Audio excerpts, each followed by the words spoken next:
小孩子玩也玩了，疯也疯了，赶紧上楼睡觉去。哎，外婆，咱们还没有听小舅的房角声呢。听房角？哪儿打听来的？我同学家结婚就是这样的。去问问你妈，该不该打听？费明，别闹了，上去睡觉去啊！费明，你小小年纪别什么都打听，知道吗？那是成人游戏，你一个小男孩踢了也不会懂的。费明，走，该去睡觉了。不过上楼之前，你必须先把你的脏爪子、脏蹄子给我洗干净了，你听见没？我就不洗。哎呀，行了行了，别闹了别闹了，快上去睡觉去吧，快去快去。其实我想好这件事情已经很久很久很久了。当我知道屈恩牺牲的消息的时候，我就想好了要照顾你一生。本来是我和屈家一块儿把你当成家人，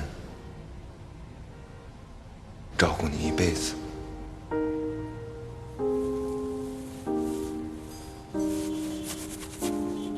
你说的对，他需要的是父爱。那好啊，就我一个人呗，一个人照顾你一辈子。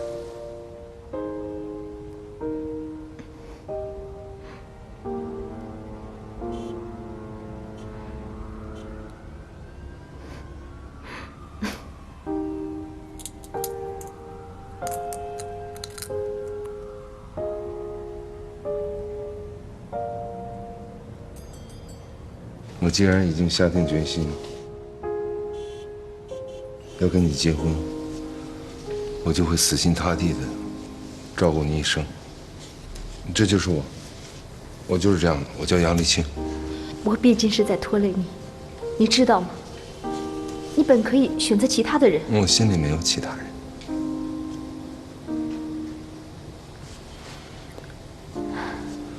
你这样做是不对的。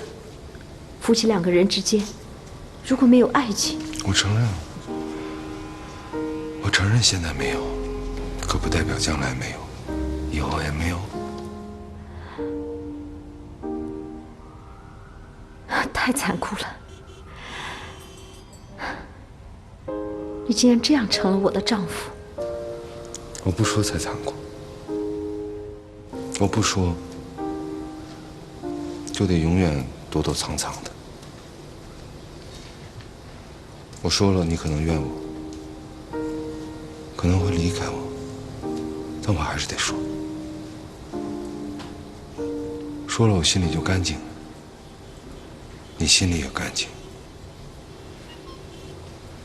因为屈恩是我们俩心里最干净的一块地方。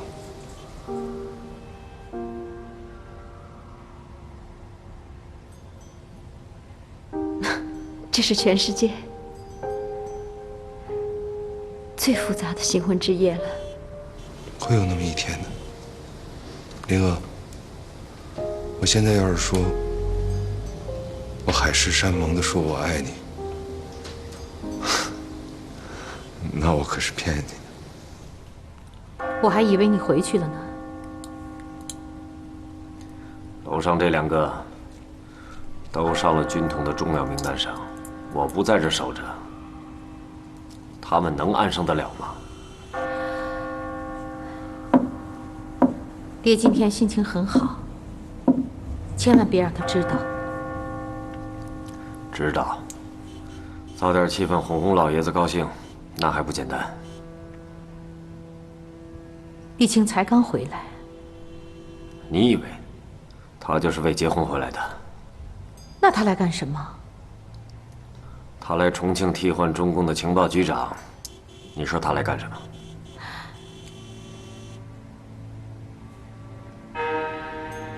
天哪！你们兄弟又要冤家路窄了。那有什么办法？好在两家面子上倒还过得去。陕西延安流产后，各帮盟主都在说话，小张也只好不看僧面看佛面了。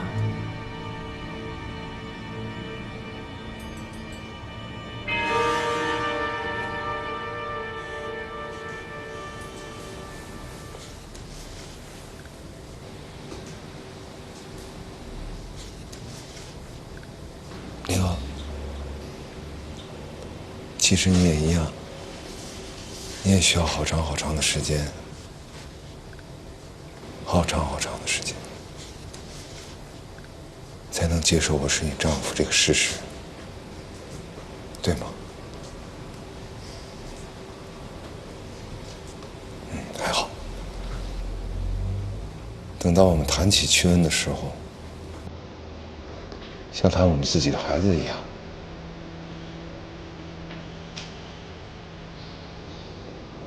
那时候我们就能在一起。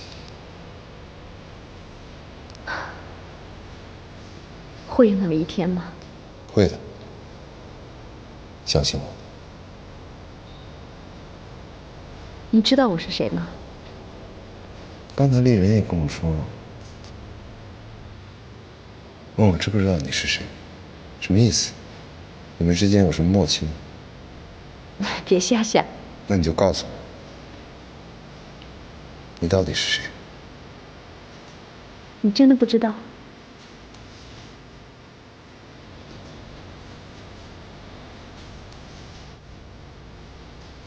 还不知道你别吓我。？18年前，在老家湖南，我想应该是你平生第一次开枪吧。那天，我在你们家的堂屋外面，你跟一个胖胖的小男孩一起玩枪，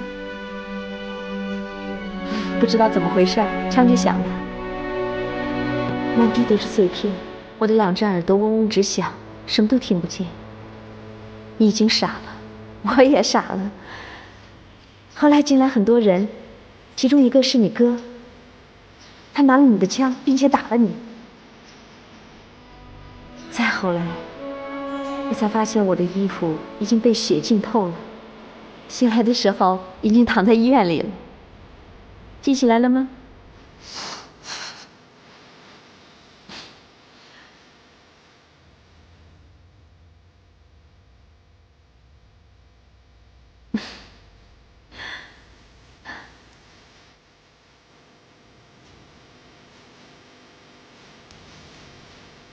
记起来了，我还记得最后你出医院的时候，隔着车窗，我看见你眼睛里竟然全是笑意，笑。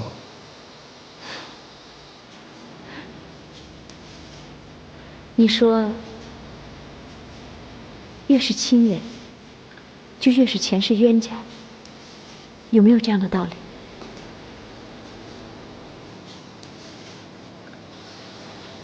命运注定。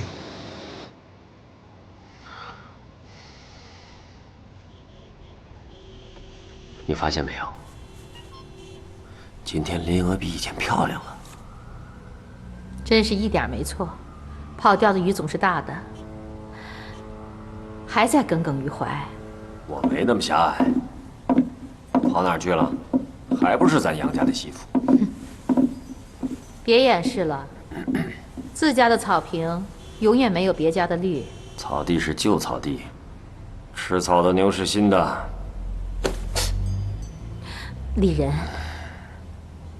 我觉得我们不应该再有成见了。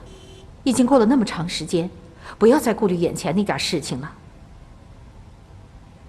世界都在变化，中国也终于快走出隧道的尽头了，看见阳光了。有多少美好的新生活在等着我们呢？你又成了监委会妇女民意代表了。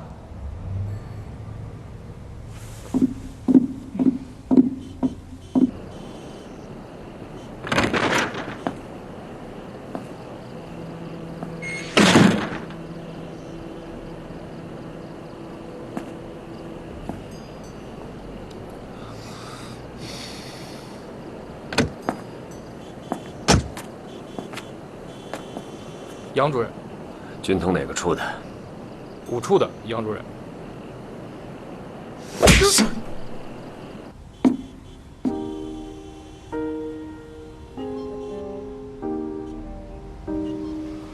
我杨立清这辈子注定要呵护一个女人的。既然是命里注定，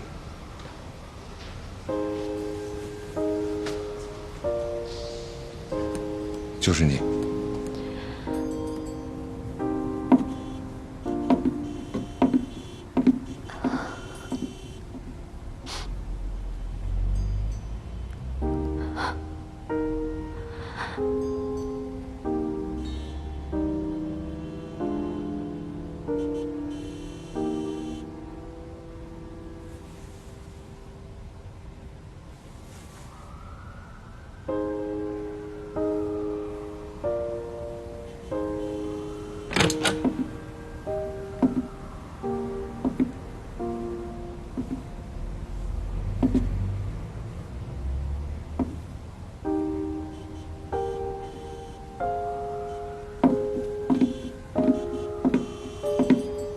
我知道他是谁了。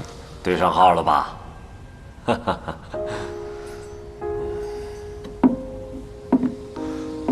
坐会儿。好。我和林娥都得面对一个人，屈恩。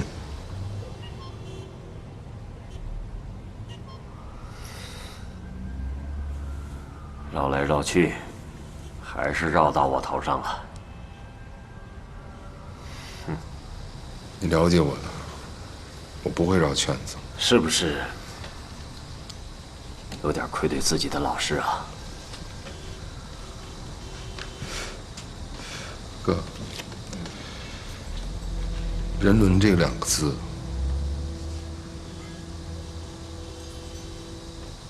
对你来说是那么紧张吗？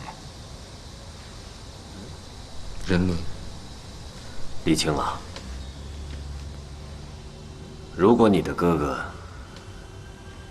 要天天在人伦上审判自己，那我早就找根绳子吊死了。这个世界上，除了人伦、人理、人道之外，还有王道、霸道。这就是我们常常说的党国利益。我没有做错，不管谁娶了娶下，我是抓是放，都是历史的命运，我个人改变不了。我能说说我的看法吗？你说。这段血腥的历史是由一个又一个你这样的人构成的。不管有多少人，你总是其中的一份子，对吧？那好，我们反过来再研究这段历史，离不开个人的良知，包括人伦和道德。来，你这，咱用丽华的话说吧，啊，丽华说啊，说我们杨家呀，永远摆脱不了曲家对我们的影响，不管是政治还是情爱。你们俩干嘛在这儿待着？瞧你，这不是自己的家吗？我们哥俩想在哪儿待就在哪儿待。我不是问你，我是在问丽青。啊，我下来抽支烟。你什么时候不能抽烟？非得这个时候？对对对，丽华说的对。丽青啊，赶紧上去吧啊！今天是新婚之夜，你别让林娥一个人独守空房。今天晚上芍药不会，他会记你一辈子啊！不是，刚才你俩说话的时候，我突然间想明白一件事儿，就是无论我娶了瞿霞，还是林娥，都一样，她们都是伤痕累累的女人，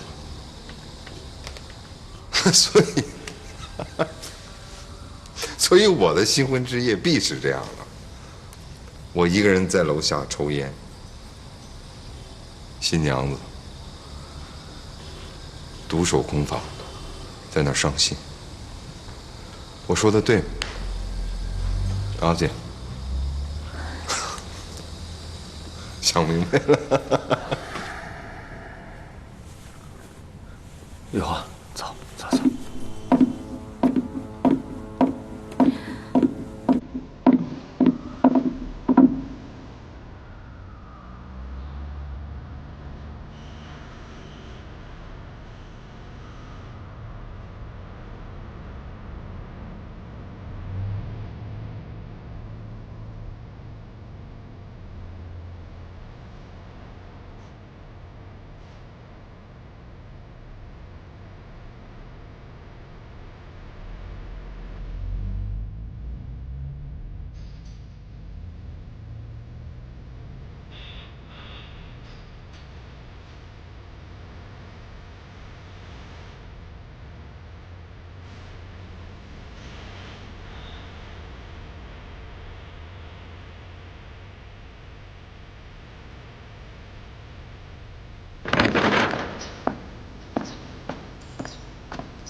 快！丽青啊，起这么早啊？快！快来！莫道君行早，更有早行人啊！丽青，记住了，你从这迈开一步，家可就不是家了啊！老爷子的翅膀也保护不了你。家规到此为止，外面可就是国法了。我知道这是你的地盘。哎，伟伟已经上班了。各奔前程吧，哥。走吧，去楚长官的。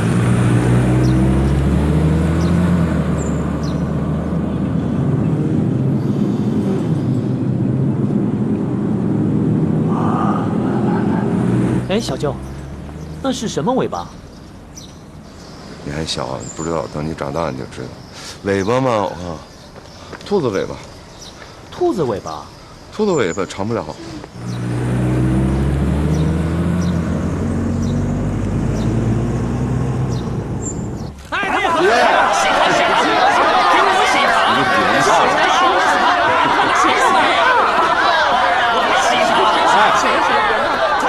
一会儿我帮你去拿。哎呀，行了。你的清查报告我看了，你怎么能肯定上次泄密事件就一定事出西安呢？关门。我是无线电情报组的创始人，我知道那个惊鸿一瞥的地下电台的作用。刚刚好，正好是6月30号。我查了，这之前只有第8长官区的核心人员才了解这一计划。你是想给我出难题呀，李仁？你让我查胡宗南。要知道，胡宗南在西北的使命就是看住陕北的共产党。查他，就好比说他胡宗南监守自盗。你的证据呢？却是一个虚无缥缈的电台讯号。你应该知道校长和胡的关系。如果连他都不能信任了，我们还能相信谁？可是，行了，废话不要说了。等你抓到那个地下电台，我们再谈这件事情。这不是悖论吗？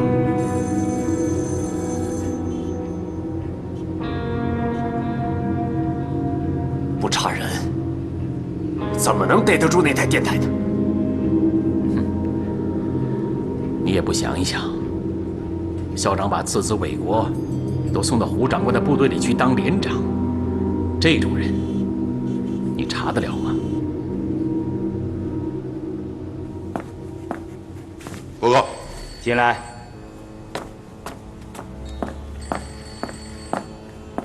首长。哎呀，看得出你杨立清是一副新人新面貌啊！啊，这感觉跟带部队太不一样了。在部队上，近万人呐，你是最高首长，每个人都在琢磨你，你也得经得起琢磨。哎，做机要工作，你就得琢磨别人，因为你在别人的地面上嘛。啊，感觉上像在唱京戏，一两人当作千军万马，三五步走遍海角天涯。哦，对了，你知道主席怎么评价这一次粉碎陕西延安的阴谋吗？主席怎么说？主席赞扬了手工的我们的情报关系，说他一个人顶得上我们好几个师啊。说的真好。所以啊，你们西安 M 电台必须保持长期沉默，如果再开口，那一定又是一场生死存亡的时刻。坚决执行命令，3年不明，1命惊人。好，那办事处的机要情报我就交给你杨立清了，记住，严守机密，慎之又慎，9分不行，9分9都不行，非10分不可。是。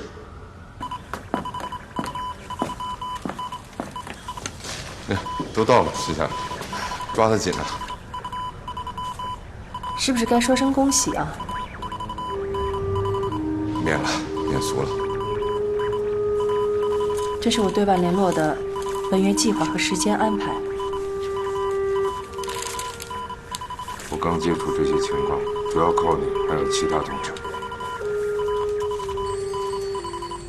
你尽快看一下吧，有什么指示尽快吩咐。以后能不能不用这个词？什么指示？我听不习惯。打从毛头小伙那时候，你不就开始教导我了吗？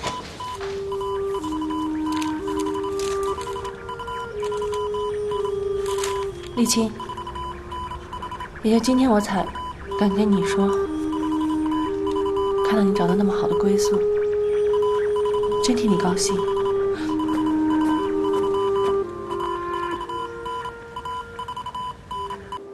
体と帝国の現状度に鑑み、非常の措置をもって時局を収集せんと欲し、そこに終了なる南実新民に次ぐ清は帝国政府をして米英市と四国に対し、その共同宣言を这是日本天皇的声音。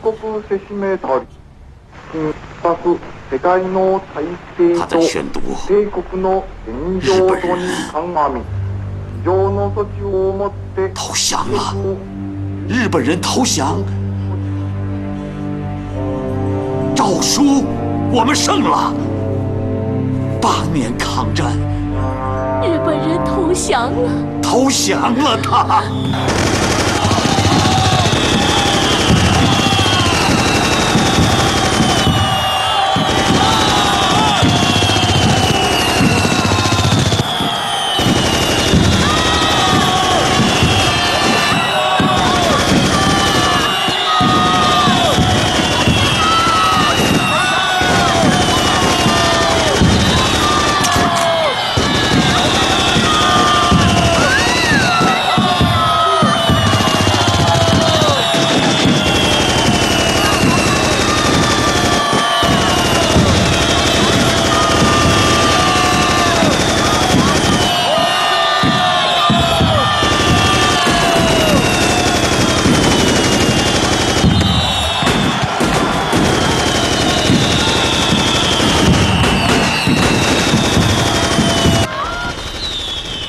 楚才，你说什么？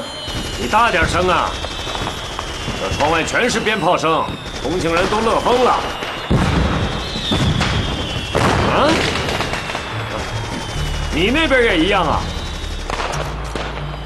李然，你清楚，干我们这行，越在苦越要不要做凡夫俗子。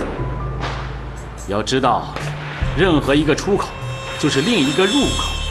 我说的是入口，你懂吗？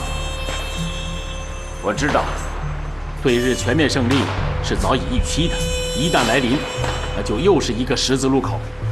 李仁，校长的思路应该可以明白。目前，中国土地上最大的结子，就是我们和共产党的关系。校长已经决意要打这个结子了。就在昨天，他已经给毛泽东发了一封电报，请他来重庆谈判。我和你说这件事的用意，就是你们情报部门一定要拿到延安对校长邀请电的确切反应，要第一手的，明白吗？明白。让7处和9处处长马上到我这里来。报告。启动我们在延安的潜伏小组，全力搜集共党中央高层对伟作邀请毛泽东来重庆的真实反应。是不是仓促了？潜伏小组刚刚站稳脚跟，立刻启动，恐怕……是啊，延安整风接二连三，兵部长实属不易。如果两兵前日用在一时，延安的反间谍机构再厉害，也要冒险一用。你们知道不知道？此事是通天的大事，此时不用，更待何时？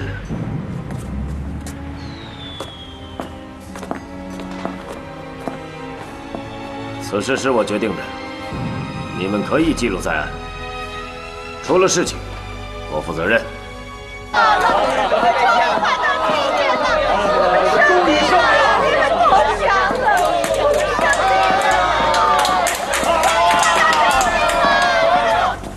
李兴啊，怎么回事？蒋介石邀主席来重庆，这太危险了。在将我们的军呢，这是一狠招啊！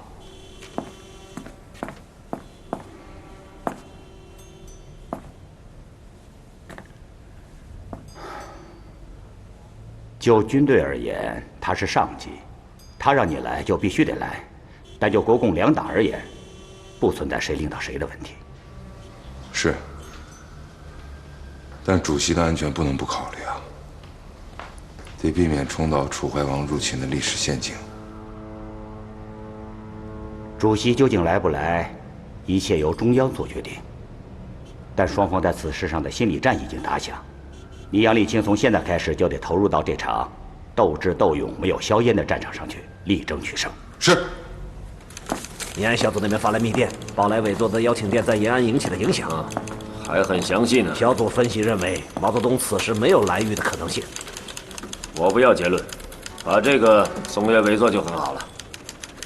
可惜只有中层以下的反应，如果能有中共高层的直接反应，那就更好了。小组成员正在努力接近消息来源，后续反应将不断发来。好，让他们注意安全，不要轻易冒进。是。写成批件，把这个送到伟作那里去。好的。等一下，通知9处，加强八路军重庆办事处人员的监视侦查。是。1小时前截获延安秘密电台与重庆通信。延安电文破译了吗？密码级别非常高，我试了试没有破译。马上给延安老莫发电报，让他尽快查出潜伏在延安的地下电台。好，我这就去。哎，你去哪儿？啊，我的2个老对手吴荣和汤沐雨来了，这俩人都是远征军的每届师师长，跟他们约好了在窦家庄见面，聊聊天吧。我想他们了，听听他们的心态。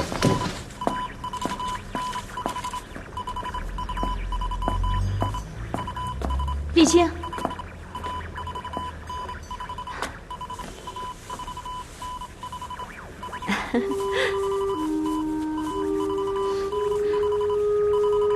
现在是非常之时，到了那儿当心他们灌你酒，记住了吗？记住。来，我来。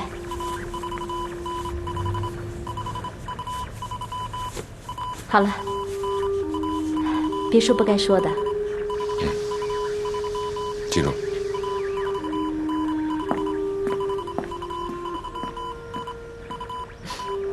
老唐，一会儿好好说啊。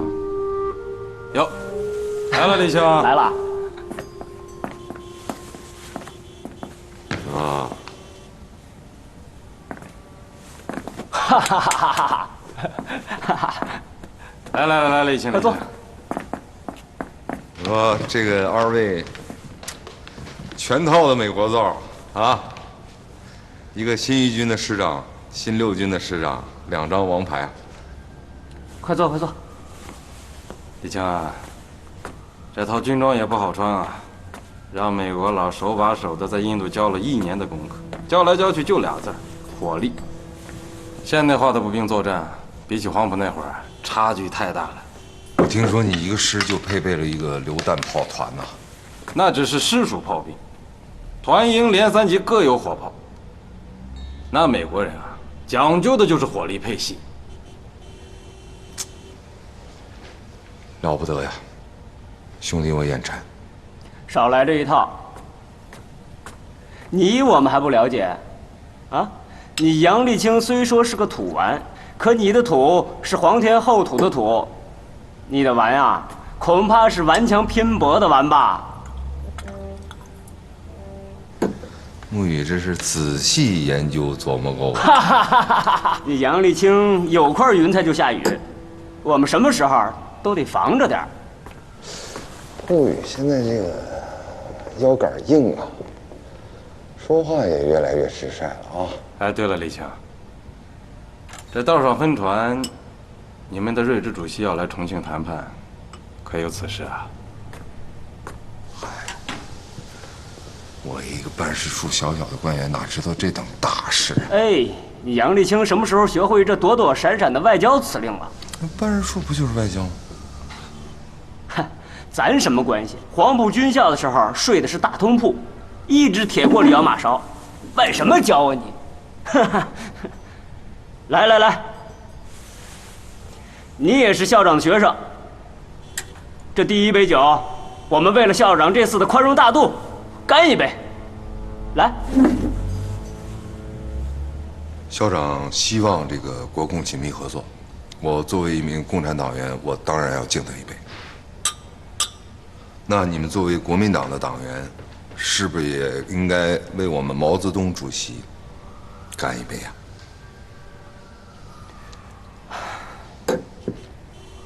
哎，哈哈哈哈！这沐雨兄是有为难之处啊。我不勉为其难，这杯酒免了。但是，沐雨兄，我们自己喝一口吧。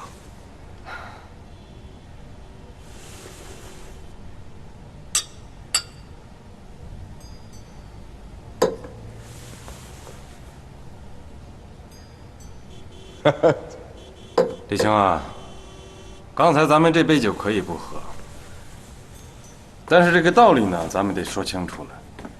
孟子见梁襄王，襄王问：“天下如何才能安定啊？”孟子答：“天下归一就安定了。”你们共产党这100多万军队，是不是也该归一了？你吴荣国学底子深厚啊，跟我说起圣人之言了。但你不能光说上半句，不说下半句啊。襄王又问：“如何做天下才能统一？”孟子答：“不爱好杀人者才能医治。”拿现在的话说，就是和平民主。你们不改革政治，只让我们交出军队，你们能保证不再发生4·12吗？李青啊，你这是来翻旧账来了，这可就不大度了。美国曾经有一次南北战争，战争结束之后，交战的双方不问谁是谁非，携手建国，才有今天强盛的美利坚合众国。全套美国造，脑袋都是美国造。哎，李青啊，你们这共产主义不也来自于德国和苏联吗？我所说的归一，是咱们两家都皈依到中山先生所创造的三民主义之文化道统上来。中山先生的三民主义是联俄联共，你们的三民主义是反共剿共，如何皈依啊？不管如何，一个国家只能有一个武力政权。现在抗战胜利了，你们应该放弃你们的武力政权。哎，你太不讲道理了，王梦远，这太不讲道理。我们上山打游击，是你们剿共逼出来的，是逼上梁山。就像孙悟空大闹天宫，玉皇大帝封了他一个弼马温，孙悟空很不高兴，非常不高兴，于是自称齐天大圣。你们呢？连个弼马温都不给做。丽青，此次我和吴荣是路过重庆，本不想谈政治，只想叙叙旧。可你如此执着，我们不得不替你捏把汗呐。这就意味着你我将要在战场上再见了。你高抬我了，孟玉，我算什么？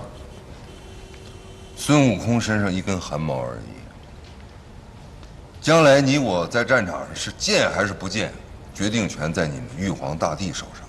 丽青，你不要嘴硬，要知道，现代的军事战争跟我们当时的黄埔完全不一样。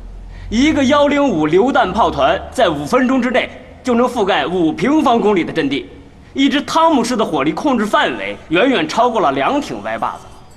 我，还有吴荣，我们都不愿意把这成吨的钢铁投在你沥青的阵地上。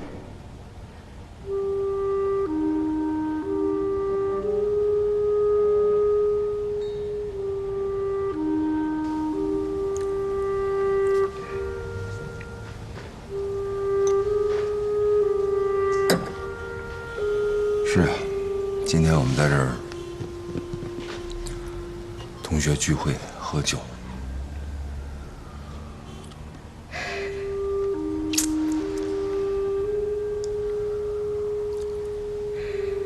唯独就把老范一个人扔在太行山下。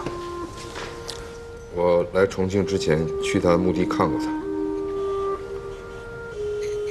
我跟他说：“我说老范啊。”你是我这一生当中曾经的敌人，曾经的同窗，曾经的生死对象。如果在这三者当中让我选其一的话，我杨丽青选择范新亮做敌人。李青啊，但凡有一丝合的可能，你我同学之间也不要在战场上成为敌人。吴荣说得好，那对于国家的前途呢？我们跟你们一样，非常忧虑。但是屈文老师说过一句话，我觉得说的真好，说这个大海啊，永远会有一种自我调节、自我净化的能力。我坚信这种说法。什么？啊，这是毛泽东给校长的回电。怎么就这么几个字？我看也是，含糊其辞，只说对会见加以考虑。毛泽东的文笔一向是锐利明快。如此怯懦之文电，还不曾见过。这就更加说明我们延安的小组发回的情报准确度极高。这又是什么？哦，这份是您的弟弟在豆花庄和2名新六军将领的谈话。从谈话中可以看出，办事处方面对于校长的邀请那是手足无措。所以他们极力回避此议题。那可是一个从不示弱的家伙。鄙人认为，领袖这一次高屋建瓴是真正的磅礴大气。我提议，本党监察委员会应该公开支持领袖的立场。哎，要形成文字啊！宋公之见，我董某人有同感。战乱之后，天下谋定，国共两党领袖该见见面谈谈了。顺应军情民意，策划国家蓝图，振兴中华民族。监委会我等要力促此事成案呐。立华委员，你们妇女界对这件事怎么个看法呀？怎么，此事还分男女啊？李蒙啊，你这有点歧视啊！啊！润之先生是中共领袖，我们妇女们当然欢迎他能来予以和。可是如果强调妇女们欢迎毛泽东先生来访，就不恰当了。轻了，不适合一个政治人物的严肃宣传。你说怪不怪啊？大轰炸那几年，一家人往一块儿挤，也算是热热闹闹。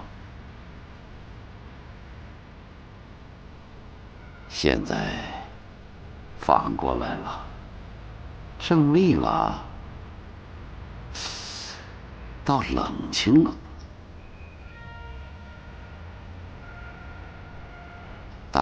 大的不来，小的都上大街了。咱杨家是门前冷漠，车马稀呀。老董多长时间没来家了？丽华，也不喊他来家坐坐。这不好啊！能同患难，就不能同。哎呦，你这是替丽华盼老董啊！得了吧，我看你呀是自个儿闲的，没人跟你扯国策了，你心里头不舒坦是吧？廷鹤，这是你管的事儿吗？照我说啊，让他们忙去，忙完了天下总得回来聚。到那时候啊，你别嫌他们闹腾。妈，我们回来了！欢送有君，你们这是跑哪儿去了？哎呦，行了，都别商量了！哎呀，停下！哎呦，把东西拿下来！哎呀，停下！哎呀，行了，再见，没个姑娘样！再见！哦，欢送有君！哎呀，这满头大汗，这一天都跑哪儿去了？你们俩，我跟你说啊，第12航空队的一批美军，他们要回国了，然后好多人送，你知道吗？热闹极了，把人抬到肩膀上，还把吉普车也抬在肩膀上呢，人山人海的。疯了，重庆人都疯了。哎，你们俩在哪儿吃的饭呢？啊？哎呀，饭店里往外抬烧饼，烧饼都是不要钱的。人群里有好多要塞给美国人吃的，那哪揣得下呀？我都吃了4个红鸡蛋，我也不认识他们，非得塞给我，我都吃撑了我。看你们热的，来，行了，啊，分够了吧？该收心了。凡事得有个度。日本人都投降了，高兴不行啊？我说不行了吗？我是说疯过了头就不好了，啊，哼，百事待兴啊。哎呦，这个不行，那个不行，就你是诸葛孔明。哎，慢点。费明啊，费明，哎，给你妈打个电话，让她回来一趟啊！不像话，2天都不着家了。快去，快！哦，还有你，还讽刺我。美国人好，他好，中国的问题他解决得了吗？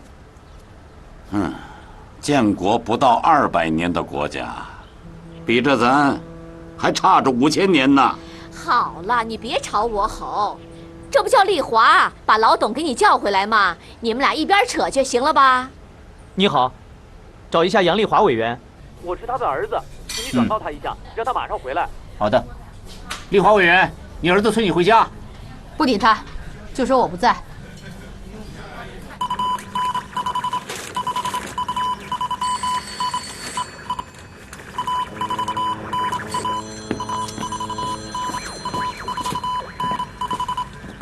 丁哥，会议出来了吗？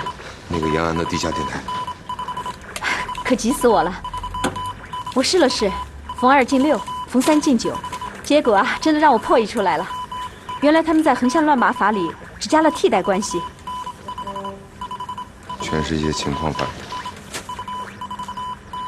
但是我弄不明白，他们为什么要把中央机关崔市长骂娘的粗话也写在密电上呢？把这个会议内容加密发给老穆，这对抓住潜伏在延安的秘密电台特别有好处。好，李青啊，哎，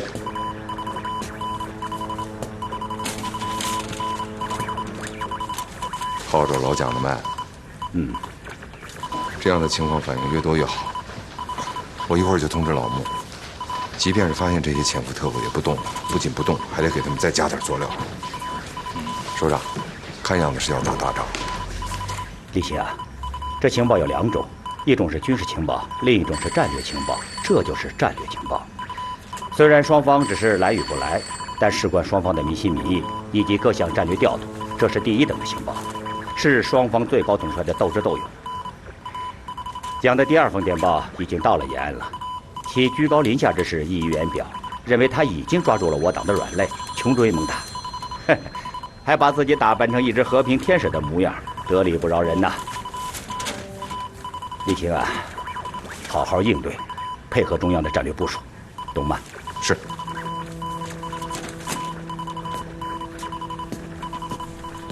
把这个电报内容尽快发给老穆，快点啊！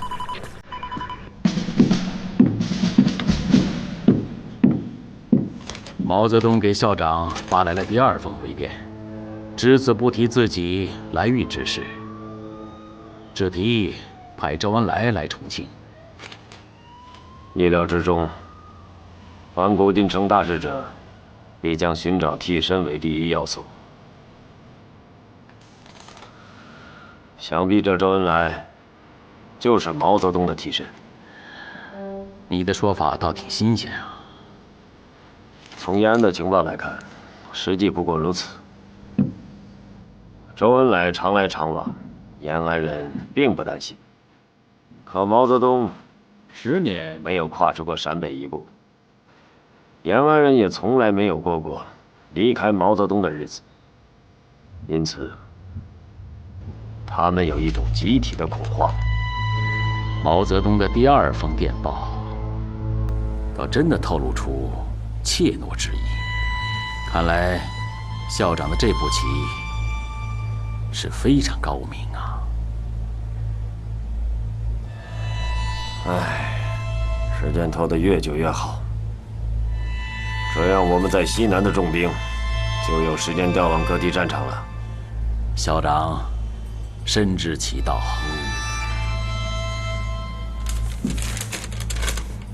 校长已经叫人起草了第3份邀请电，坚持让周恩来和毛泽东一起来重庆。我看了，用语直白老道，是份好电报。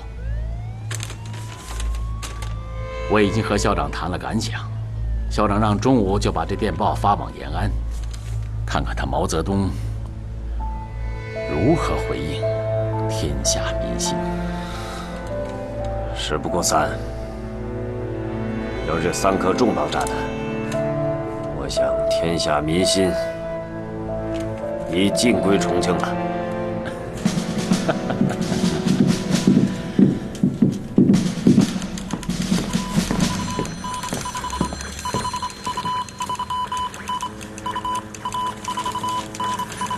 让我看最新的电报。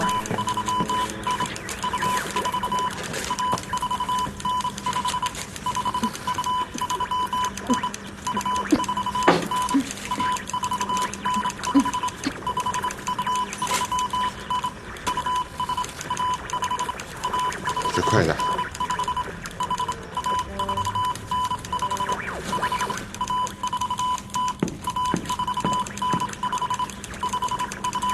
好了。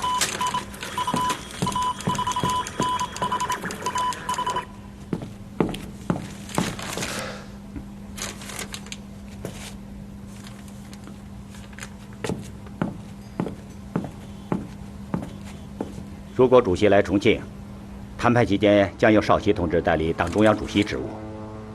刚刚结束的中央政治局扩大会议做的这项人事安排，很说明问题啊。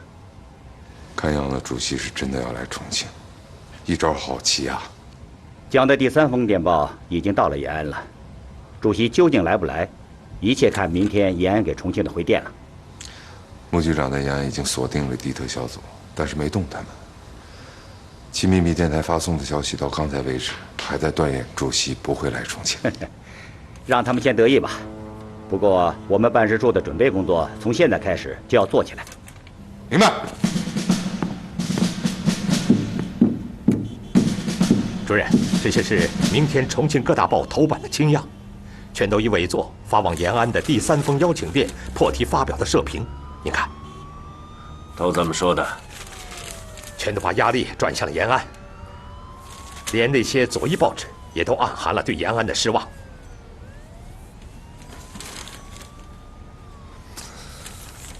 舆论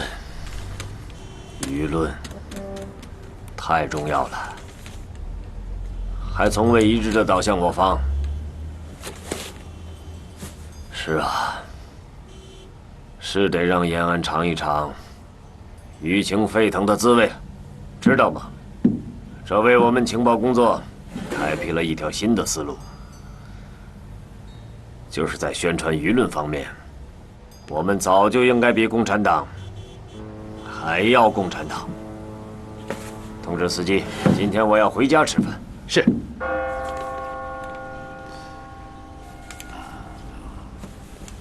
丽华，看报纸了没有？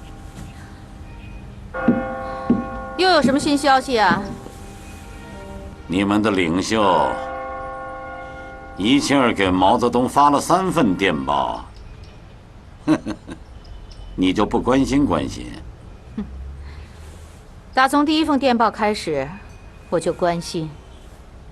可是现在，我没多少兴趣了。这话从何说起啊？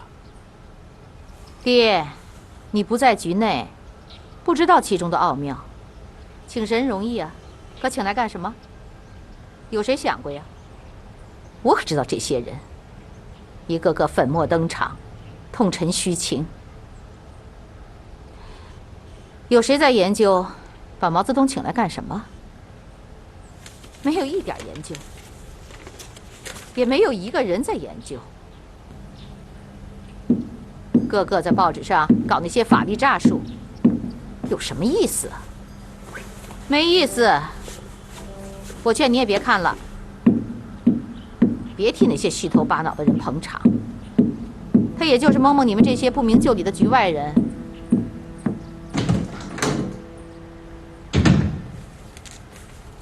哎呦！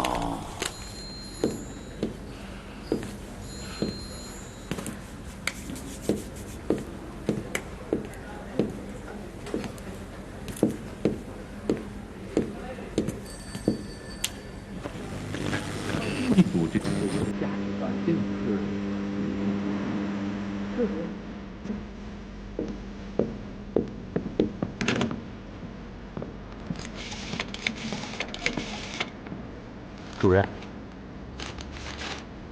福仔，延安对校长的第3封电报已经有了反应，有趣，非常有趣。要不呈给校长看一看，也是启文共欣赏，以欲相依兮嘛。啊，来，我念2段给你听一听。蒋介石3次邀我，点这个风险要冒，圈不去，顿号不利，圈虽然是假戏，逗号但要假戏真做，句号。不然内战的帽子就戴到了我的头上，逗号。不可能。戴到了我们共产党人的头上，句号。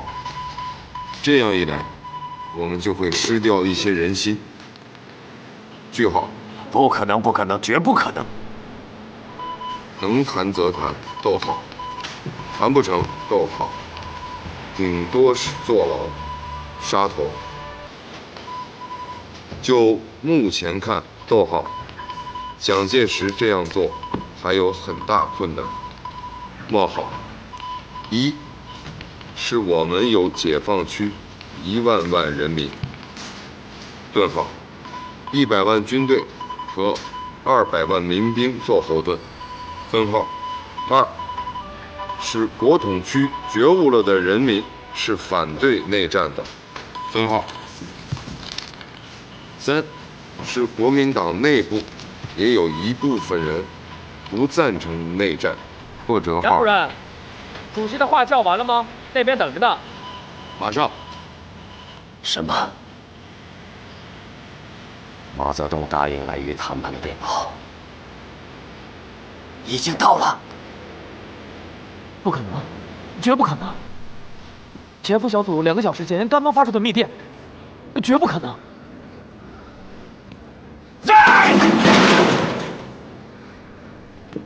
我看你这个小组不是一群反动，就是被人家掌握了。不可能，不可能！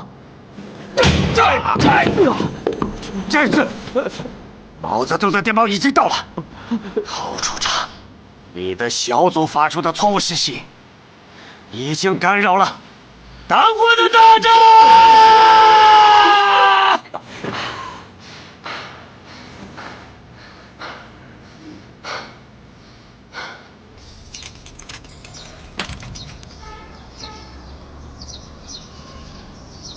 老人家，有您的报纸。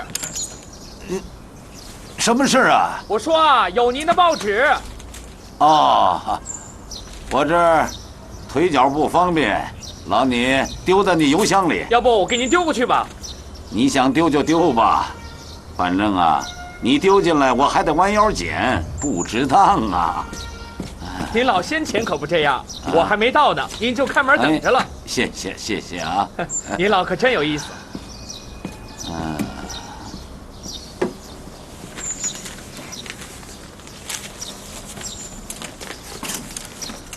嘿，我可说对了，太医，我说对了。主席来重庆的警卫工作一定要列出细则，不能一味的听从市同事的安排，听见了吗？这是老经验了。去忙吧，我睡一会儿，实在是挺不住了。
毛泽东就要来重庆了，社会各界备受鼓舞，你怎么一副打败公鸡的模样？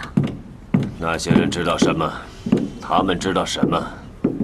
领袖什么态度？他不是再三放下身段，盛情力邀吗？谁知道毛泽东他真的来了？上清寺委座的侍从使，上下都乱成一团了。谈判的条件根本就没准备好，还以为抓住了人家的长处，准备要穷追猛打。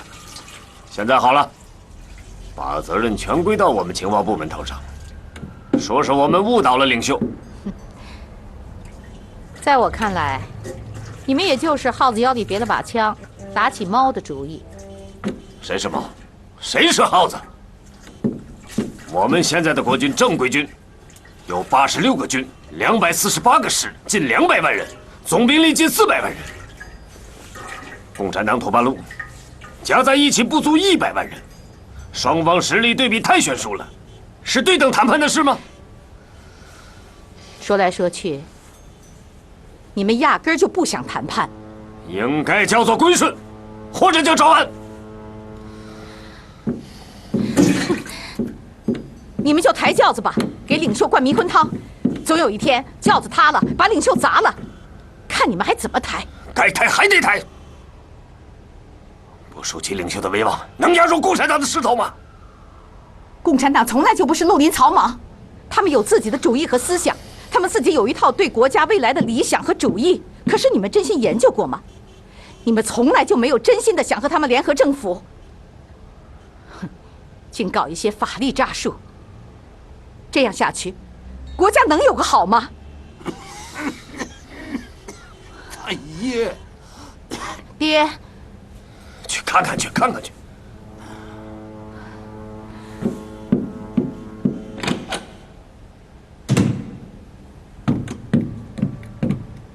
是你爹在喊吗？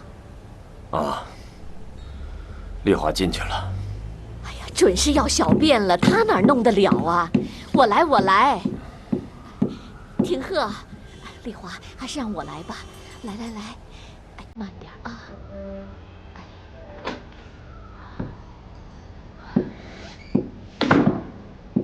腿不行了，连床都下不来。怎么搞的？得给他弄副拐杖啊。这个事儿我来办吧。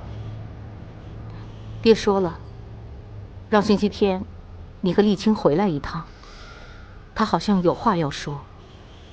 我没问题，可丽青呢，我指使不了。还是我来打电话吧。爹要干嘛？要开家庭会议？为什么非要把我跟丽青拽到一块儿？咱爹可不是一般的老人，他心里清楚着呢，比你我都清楚。这2天还让我催着老董过来呢。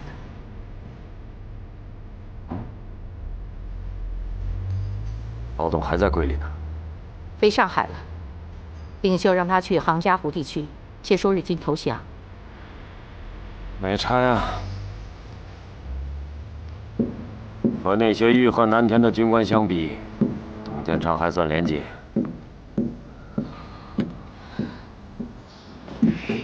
是毛泽东的先遣人员，应该是吧？不是说不敢来吗？你就住嘴吧，这哪壶不开提哪壶。哎，连委座都让人删了，你扯什么淡呀？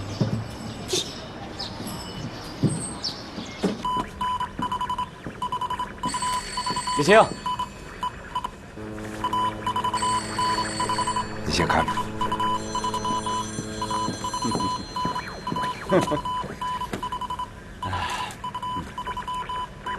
干得漂亮！我也就是个业余的，给你老穆看几天家而已呗。这人怕出名，猪怕壮啊，李青。怎么了？你现在是声名远震，你的115师的老首长又惦记上你了。不会吧？你的老政委啊，点了你的将，让你啊也随他去东北。哎，他不是在山东吗？这日本人垮了，满洲皇帝溥仪被捉住了，苏联红军也要撤了。蒋介石通过外交手段，想要独占东北，正将大量精锐部队用美军的飞机和军舰，通过空中和海上赶运东北。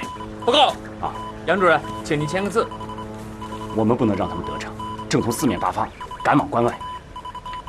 铁路不能走，就走大路；大路不能走，就走小路。能先走就先走，能快到就先到，能进去的就先进去，日夜兼程，越快越好。总之啊，我们的2条腿一定要赶上国民党的飞机翅膀。针尖对麦芒。这老蒋的手伸得太长了，哪儿也不许我们去，让我们的部队原地驻防，而他们的军队却从西南方向全力向所有的大城市赶。你说天下哪有这么霸道的？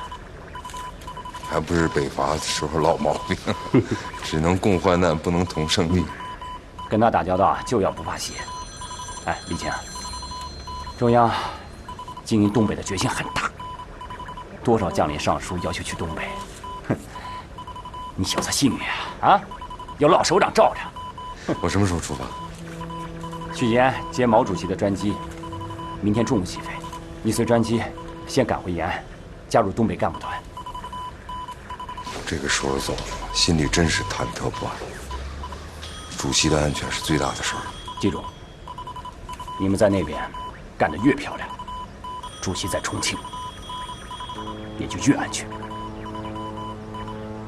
有道理，我准备一下。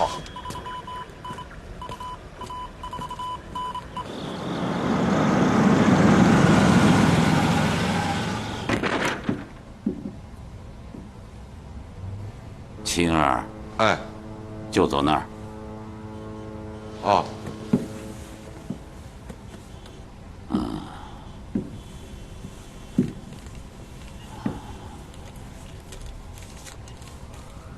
都到齐了，就差一个老董了。还有林娥。是啊，新媳妇怎么没带来呀？哦，林娥那儿工作特别忙，抽不开身，爹。都忙啊，都忙，你们都忙啊。就我一个闲人，爱管点闲事儿。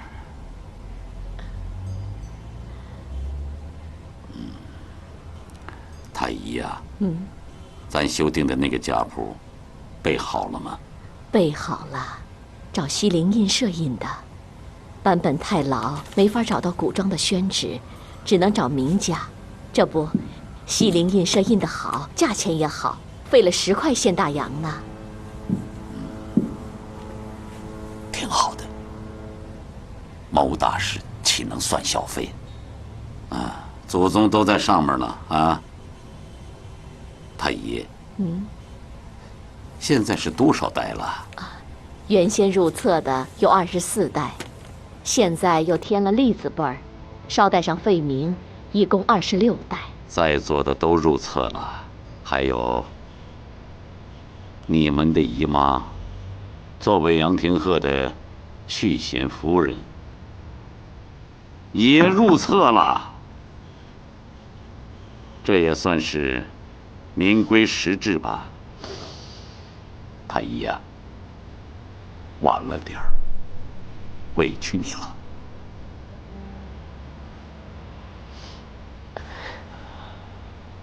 修家谱是我的主意。来来，我们行个礼。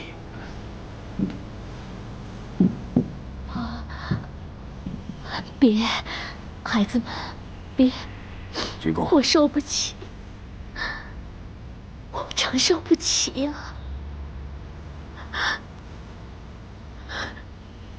好了，都坐吧啊。妈。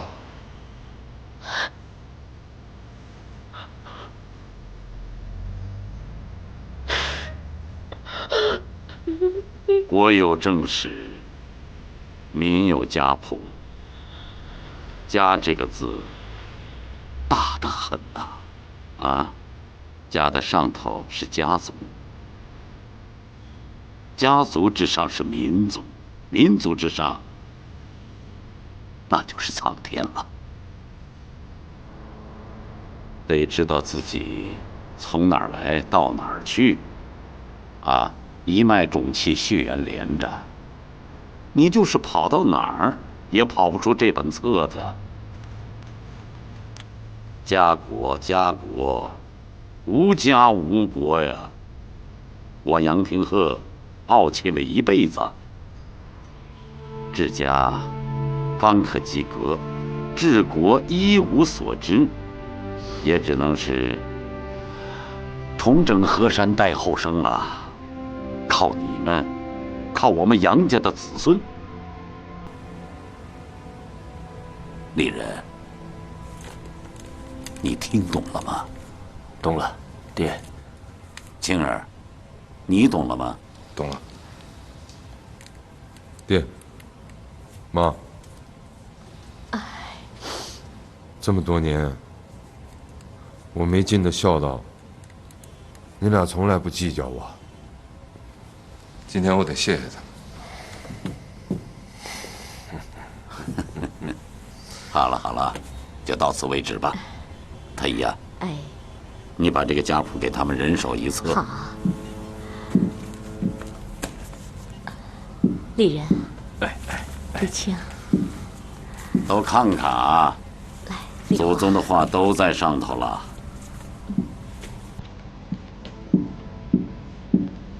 太医，扶我回里屋。哎，来，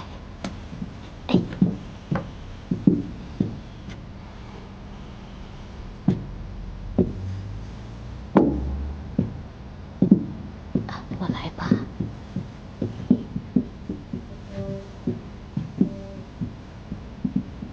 姐，爹那个腿怎么了？啊？我问你话呢，爹腿怎么了？咱爹腿不行了，又赶上天阴。那哥，我把办事处的医生叫来，给咱们爹看看吧。行，知道尽孝了。你们根本不知道，咱爹真正疼在哪儿。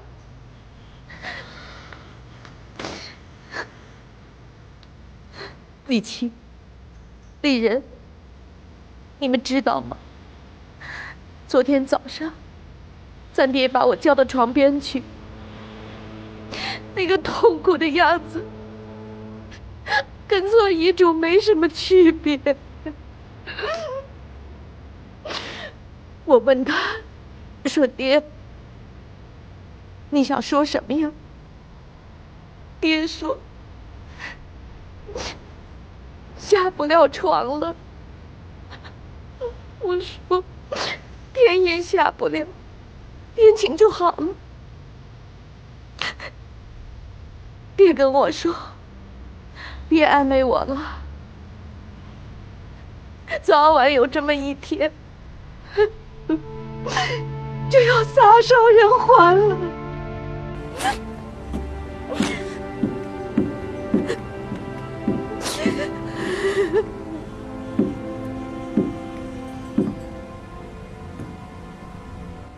古往今来，你们这样的事儿还少吗？你们兄弟俩这样势不两立，血海深仇，这样下去，我无法去见祖宗啊！爹，您想让我怎么做？孩子，记住，强者和弱者是无法相处的。强者不愿意看到弱者不服，所以这架呀，总得打下去。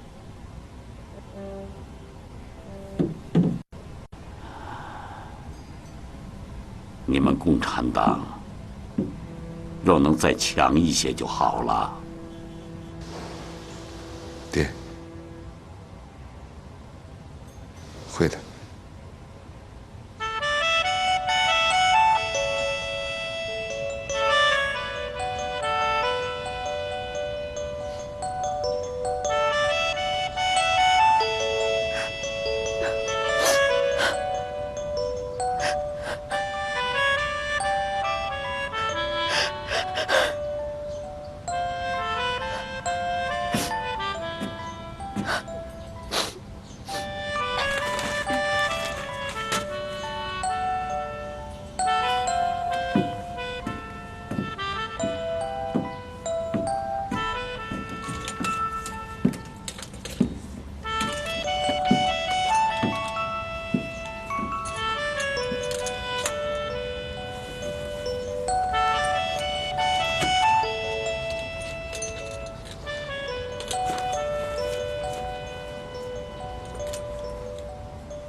我来吧。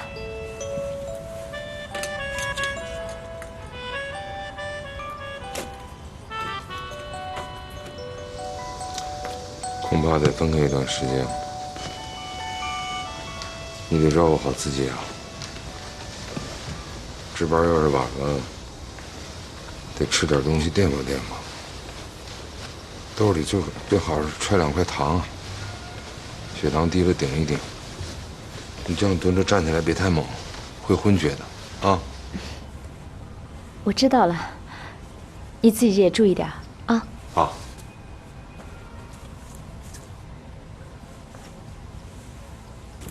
也许分开一段时间，对咱们俩都有好处吧。各自想一想。林哥，委屈你了。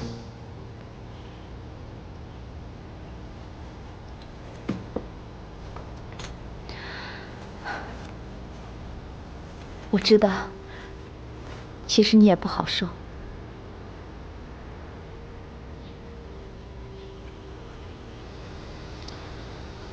慢慢想吧。不管你想多久，我都会等你。李青，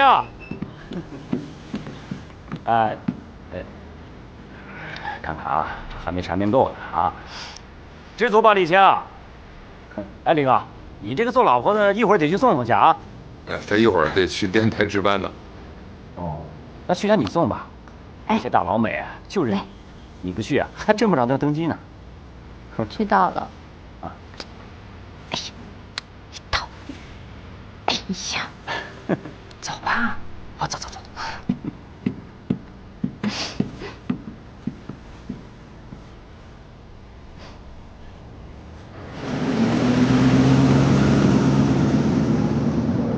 Tom, there is some Christmas gift from the office.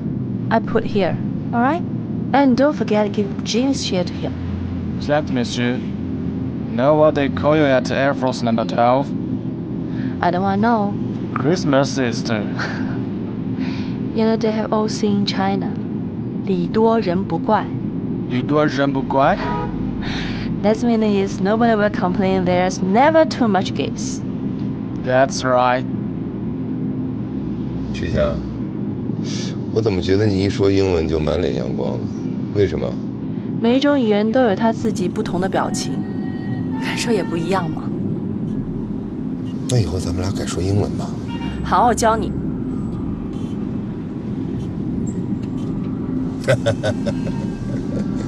还是说中文的好，我对英文没感觉。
我带你去个好地方，走啊！走！老远看着就像你，哎，果然就是你啊！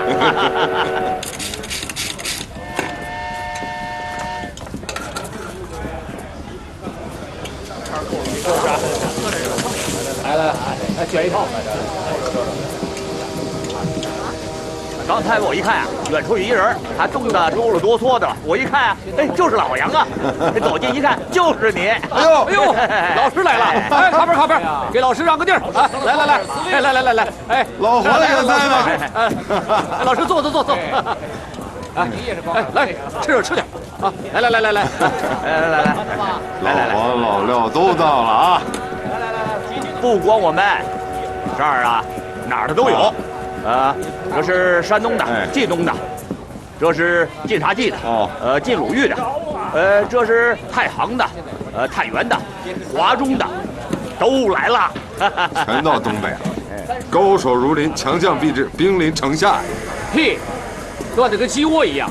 这将不识兵，兵不识将，啊，部队番号乱七八糟。你看看，这带了枪的，还有空着手的。这部队是太行的，指挥官是冀鲁豫的，政治部是冀东的，啊，司令部是山东的，怎么弄啊？这是啊？这怎么一回事？怎么一回事？哎，这驻守沈阳的你是苏军，原来答应我们，把缴获日本人的枪支弹药给我们，说的好听没兑现。哎，我那兵啊，3个人1支枪，我就找司令员去了。我说这事再解决不了，我可带人去抢了啊！你老廖啊，还有告状的地儿。我的部队遇到了7无啊，无地方，无群众，无政权，无后方，无粮食，无经费，无鞋袜衣服，一无所有。国民党军到哪儿？人家国民党军集结了7万多人，都是精锐之师，由杜一鸣统领。人现在都打山海关了。那就是说我2个老对手都到了。